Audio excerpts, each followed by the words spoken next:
माली सारी चोरी डाकू जो थे ये नून लीग और पीपल्स पार्टी ने की थी।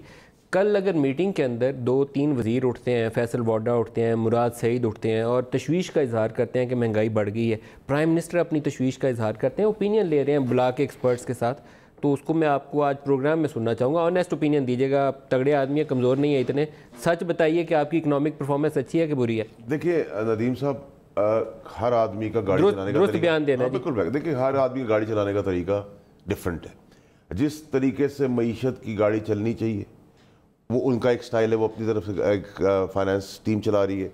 एक स्टाइल, हम कारोबारी तबके से आए हैं, हमारा स्टाइल और विजन सोचने का अलग है। तो एक डिबेट होती है, वो डिबेट आप पाकिस्तान के लोगों के नुमाइंदे, आप उनको कामयाब करने के लिए एक भरपूर डिबेट करते हैं और कहते हैं ये चीज़ ठीक है, ये चीज़ गलत है, और उसमें शायद हमारे जैसे नालायक लोग जो हैं वो आपको एक अच्छा ऑप्शन दे दें, अच्छी ओपिनियन दे दें, एक अच्छी पॉलिसी की गाइडलाइन दे दें। तो वो हेल्दी डिबेट होती है। फाइनेंस मेरा सब्जेक्ट नहीं है, लेकिन क्योंकि मैं कारोबारी घर से कारोबारी हूँ तो 2 and 2 करना जानता हूँ। तो मैं इसीलिए बार बार बात करूँ ईज ऑफ डूइंग बिजनेस की, जो मेरा बयान इकोनॉमिक परफॉर्मेंस अच्छी है कि बुरी है? देखिए, इकोनॉमिक परफॉर्मेंस जिस लेवल पे होनी चाहिए थी, जिस स्पीड से गाड़ी को चलना चाहिए था, मैं समझता हूँ कि उस स्पीड से वो टीम नहीं चला पा रही। ये ऑनेस्ट आंसर है।